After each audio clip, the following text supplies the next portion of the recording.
Hello student, welcome to my YouTube channel Rohit academy. Student, आज हम इस वीडियो में आप लोगों को बताएंगे क्लास 10th का आप लोगों का सब्जेक्ट है हिंदी है। त्रैमासिक परीक्षा का पेपर है 2024-25 का, बिल्कुल न्यू पेपर है, वायरल पेपर है। आप लोगों के जानकारी के लिए बता दूं बाबू, ये पेपर आप लोगों के त्रैमासिक परीक्षा के लिए इंपॉर्टेंट सिर्फ ओनली नहीं है। आप लोगों का ये जो है त्रैमासिक परीक्षा के लिए भी इंपॉर्टेंट है, और आप लोगों का अर्धवार्षिक परीक्षा के यानी कि हाफ ईयरली एग्जामिनेशन के लिए भी इंपॉर्टेंट है, और प्री बोर्ड के लिए इंपॉर्टेंट है। और आप लोगों को सभी क्वेश्चन यहीं से पूछे जाएंगे, और बोर्ड एग्जाम के लिए तो इंपॉर्टेंट है ये। ठीक है, आप लोगों का जो पूर्णांक 70 में 70 नंबर इसको कंप्लीट कराएंगे इस वीडियो में, एंड बताएंगे आप लोगों को।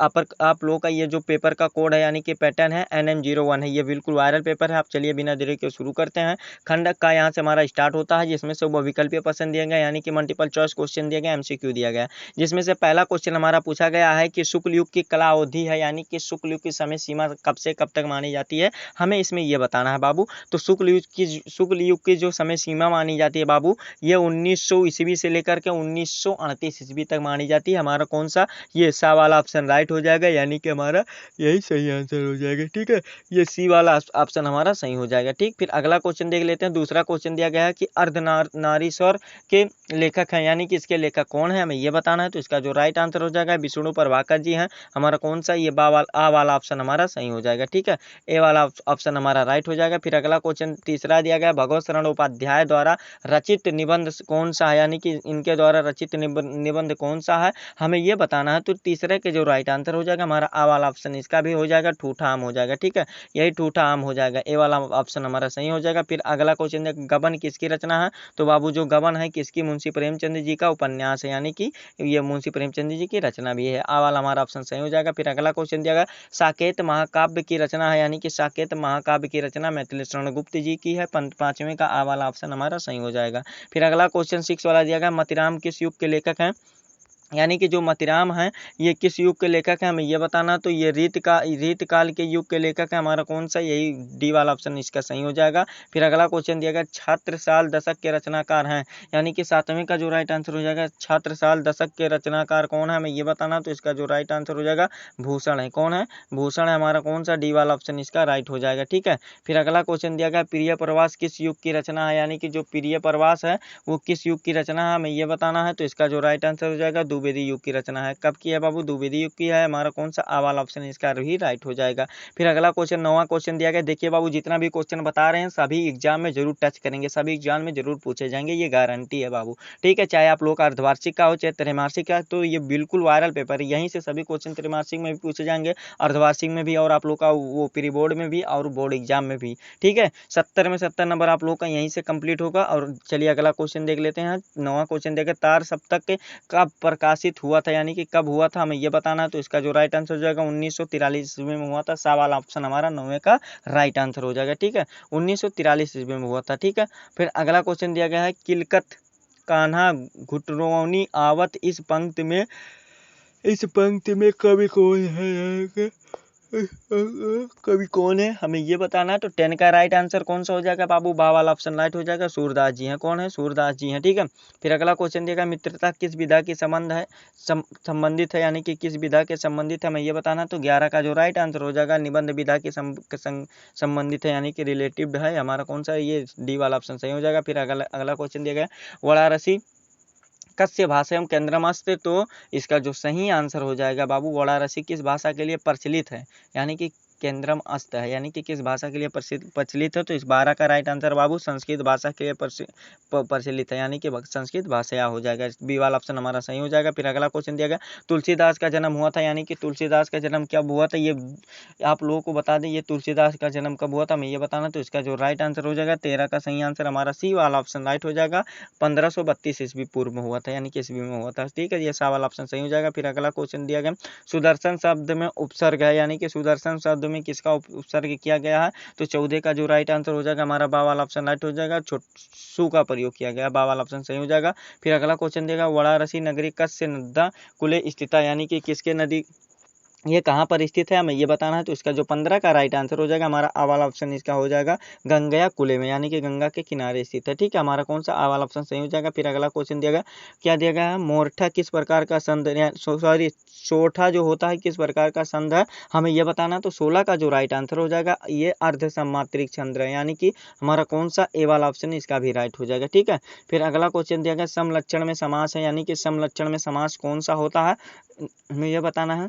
यानी कि राम लक्ष्मण में कौन सा समास है बाबू, योजक चिन्ह, सॉरी यहाँ पर देखो राम लक्ष्मण लिखा गया, इसमें कौन सा समास है। तो बाबू देखो यहाँ पर जो बीच में जिसके बीच में जो आप लोग का लघु चिन्ह योजक चिन्ह आता है वो कौन सा समास होता है जानते हो। 7वें का जो राइट आंसर, ओ सॉरी 17वें का राइट आंसर बाबू ये द्वंद्व समाज के अंतर्गत आते हैं। किसके अंतर्गत आते हैं, द्वंद्व समाज के अंतर्गत आते हैं। बावाल हमारा ऑप्शन राइट हो जाएगा। ठीक है, जैसे कि दिन रात होता है ये द्वंद्व समाज के अंतर्गत आते हैं। माता पिता होता है ये सब आते हैं। ठीक है, 19 वाला क्वेश्चन दिया गया, विनायक मालचंद्र किस शब्द का पर्यायवाची है, यानी कि किस शब्द का पर्यायवाची है हमें ये बताना है। तो इसका जो राइट आंसर हो जाएगा, देखो बाबू 18 वाला क्वेश्चन आप लोगों का ये एक क्वेश्चन छूट रहा था। 18 वाला क्वेश्चन क्या दिया गया है कि स्तन्य का पर्यायवाची है, यानी कि स्तन्य का पर्यायवाची क्या होगा हमें ये बताना है। तो 18 का जो राइट आंसर हो जाएगा हमारा कौन सा, डी वाला ऑप्शन राइट हो जाएगा, दूध होगा बाबू, दूध होगा। ठीक है, फिर अगला क्वेश्चन देखा है, विनायक मालचंद्र किस शब्द की का परिचय पर्यायवाची हमें ये बताना। तो 19 का राइट आंसर हमारा आ वाला ऑप्शन हो जाएगा, गणेश जी का है कि किसका, गणेश का पर्यायवाची है। ठीक है, फिर 20 वाला लास्ट क्वेश्चन जो कि हमारा दिया गया है क्या, कि अनुज शब्द को स्त्रीवाचक बनाने के लिए आप किस प्रत्यय का प्रयोग करेंगे हमें यह बताना। तो इसका जो राइट आंसर हो जाएगा 20 का राइट आंसर हमारा सा वाला ऑप्शन सही हो जाएगा, सा वाला बड़ा आ का प्रयोग करेंगे। ठीक है, ये हमारा राइट आंसर हो जाएगा। तो इसी प्रकार से आप लोग का 20 नंबर होगा कंप्लीट, 50 नंबर भी कंप्लीट करेंगे। बस वीडियो के अंत बने रहिएगा। देखिए क्या दिया गया, खंड खा यहाँ से हमारा स्टार्ट होता है, जिसमें से वर्णनात्मक प्रश्न पूछे गए हैं। देखिए क्या दिया गया, 6 नंबर का क्वेश्चन है, मित्रता के लिए केवल यह आवश्यक नहीं है, यानी कि ये वाला गद्यांश दिया गया। तो ये मित्रता चैप्टर से आचार्य रामचंद्र शुक्ल जी वाला दिया गया। 6 नंबर का क्वेश्चन है, चलिए क्वेश्चन पर आ जाते हैं, उसका आंसर बता देते हैं। देखिए उपयुक्त गद्यांश कर आप लोग को देखिए क्या देना है, संदर्भ लिखे, यानी कि संदर्भ लिखना है। तो इसमें संदर्भ हेडिंग डालिएगा। इसमें क्या लिखना होगा कि प्रस्तुत गद्यांश हमारी पाठ्य पुस्तक हिंदी के किसके मित्रता नामक अध्याय से लिया गया या पाठ से लिया गया है, जिसके लेखक कौन है, आचार्य रामचंद्र शुक्ल जी है। ये बाबू आपका कौन सा, ये आपका जो मतलब है कि 2 नंबर पहले कंप्लीट हो जाए। रेखांकित अंश की व्याख्या आप लोग इसको खुद से तैयार कर लीजिएगा। फिर दिया गया प्रस्तुत लेखक ने क्या कहना चाहता है, प्रस्तुत लेखक में क्या कहना चाहता है। तो प्रस्तुत लेखक में क्या कहना चाहता है हमें ये बताना है। तो ये वाला भी आप लोग कर सकते हैं। ठीक है, आप लोग ये वाला भी अच्छे तरीके से तैयार कर लीजिएगा, आप लोग को बताना हमारा काम है। और फिर अगला क्वेश्चन देखिए क्या दिया गया है, निम्नलिखित पद्यांश पर आधारित प्रश्नों के उत्तर दीजिए। 6 नंबर का क्वेश्चन है पद्यांश वाला। देखो क्या दिया गया, ऊधो मन न भये 10-20 एक हुओ सो गयो श्याम संग अवरोधिक ईश इंद्रिय शिथिल भई केशव बिनु ज्यों देहु बिनु शीस आशा लगत रही तुम श्वासा में ज्यों कोट बरी तुम तो शाखा श्याम सुंदर के सकल जोग के इस नूर हमारे नंद नंदन बीनू और नहीं जगदीश, यानी कि श्री कृष्णा के लिए हम उनके लिए करोड़ों वर्ष, यानी कि 10-20 नहीं उधो जी करोड़ों वर्ष भी जी सकती हूँ।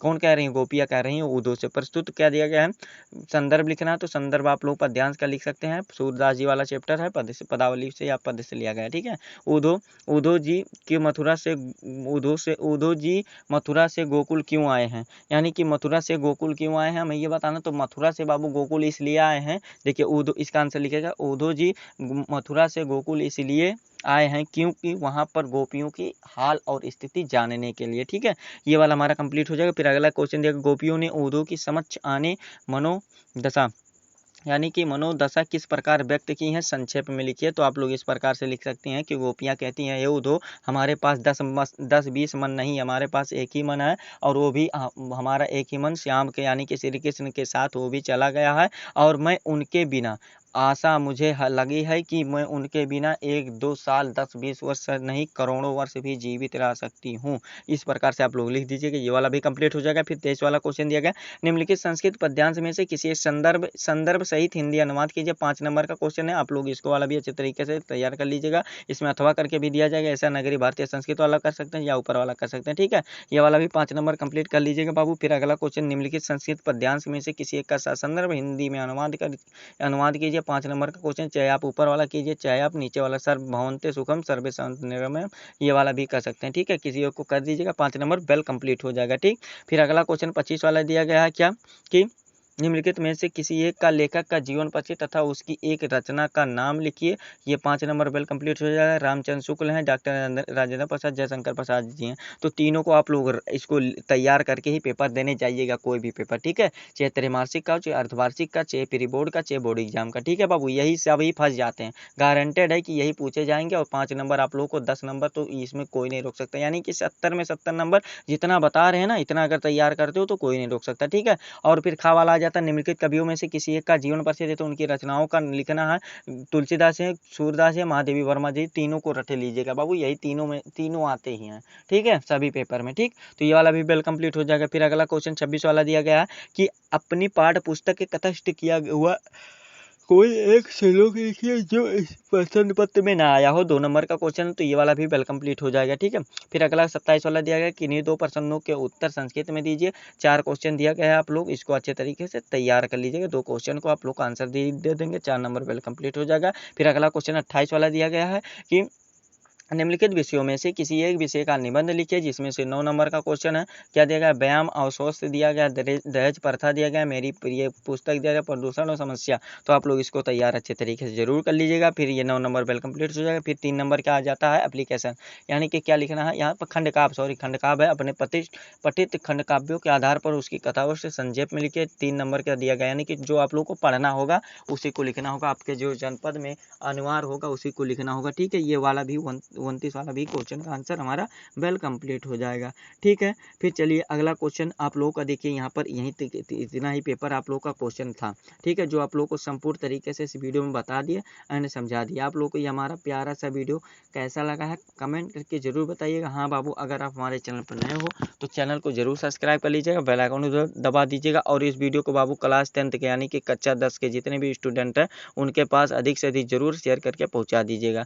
ठीक है, चलिए आप लोगों से मिलते हैं हम नेक्स्ट वीडियो में नेक्स्ट टॉपिक के साथ। तब तक के लिए जय हिंद, जय भारत, वंदे मातरम।